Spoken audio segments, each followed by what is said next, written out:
What's up, sunshine? Happy Friday. Welcome to CNN 10, the best 10 minutes of news because of you. I'm your host, Coy Wire, and my team and I hope this week has been awesome for those of you who are back for the first week of school. Welcome to our brand new wall of friends.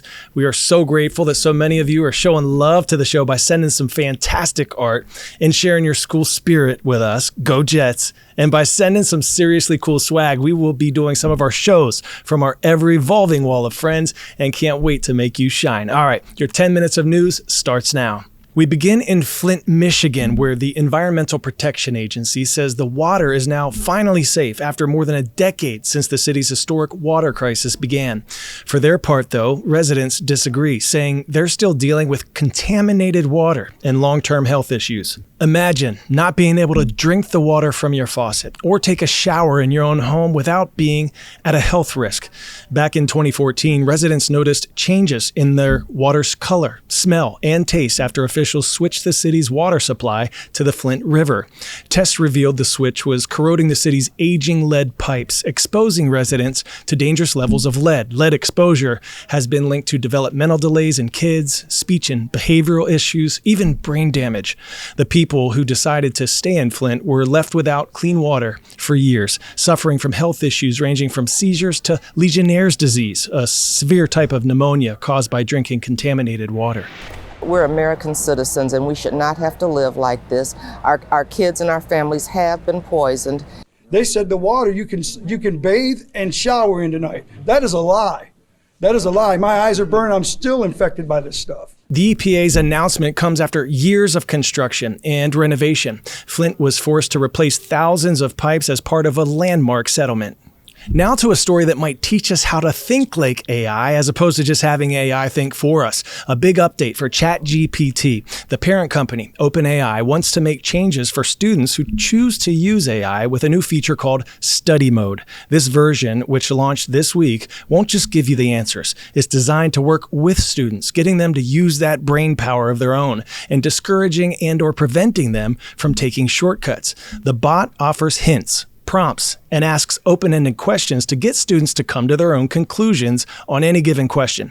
Think your new friendly tutor with an expertise in pretty much every topic under the sun. When a student gets frustrated, which might be inevitable, and wants ChatGPT to just spit out the correct answer, the AI will try to deny. The company says it built Study Mode as, quote, a first step in a longer journey to improve learning in ChatGPT. Pop quiz, hot shot. What was the very first toy to be advertised on TV? Monopoly, Mr. Potato Head, Silly Putty, or Barbie?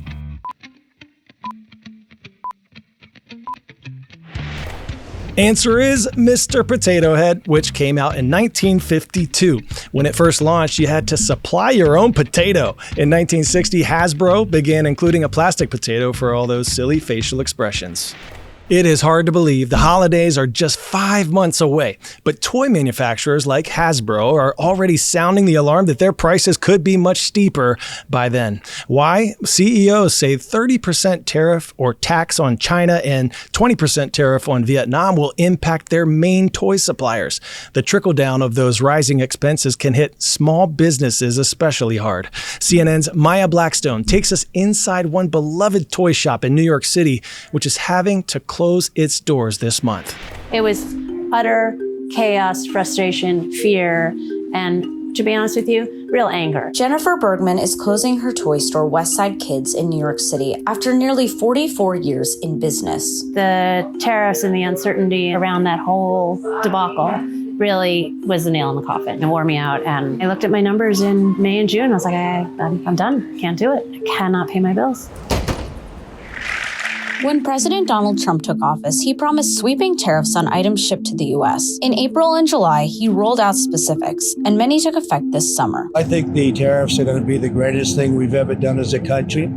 It's going to make our country rich again. Could you talk about the impact that tariffs have had on your store over the last few months? It really freaked people out. I was getting emails and phone calls from vendors left and right saying, we're not bringing anything in until this is over. We can't promise that you're going to have stuff on your shelves. My scooter vendor in April, which is scooter season, called me up and said, we're rerouting 2 containers to Canada until this blows over. So my scooters are literally $30 more than they were in February. And that's a lot of money. Scooters are not that expensive. expensive. I can't eat it. I have to pass that on. I don't have those kinds of margins. The uncertainty makes it almost impossible to plan. You know, a lot of vendors wanted you to place orders before the tariffs went up. We didn't have the money.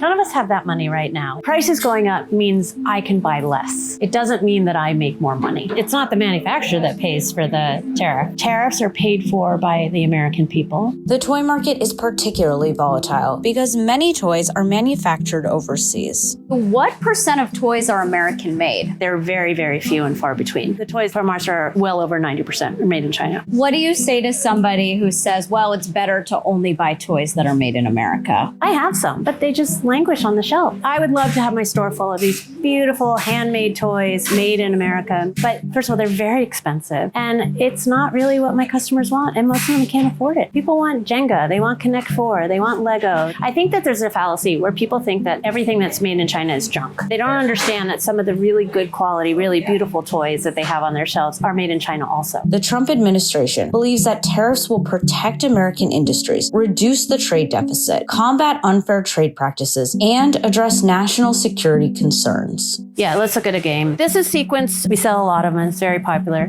Made in China. Prices don't go up that much in the toy industry. I have toys that have been sitting on my shelves for 20 years that have maybe gone up $2. Did you ever think that you were going to become an economist? No. Thinking about all these tariffs? No, I don't think anyone I know thinks that I would ever be an economist. For CNN 10, Maya Blackstone, New York.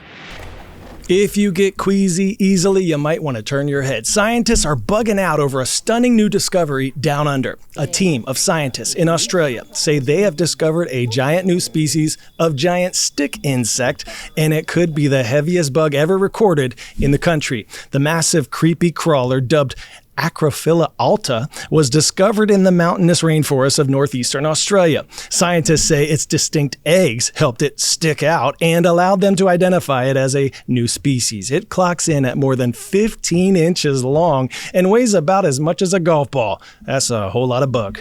The massive earthquake that rocked the Pacific last week may also be responsible for an explosive encore. That quake, the sixth strongest ever recorded, struck Russia's remote Far East region, triggering tsunami warnings from Japan to San Francisco. And scientists say it's also likely responsible for this, a massive volcano in the same region, erupting for the first time in 600 years. The surreal scene looks like something out of a movie. An ash plume nearly 4 miles tall, rising into the sky from the 6,000-foot peak. Officials say that cloud is now headed out to sea, and luckily there are no populated areas in its path.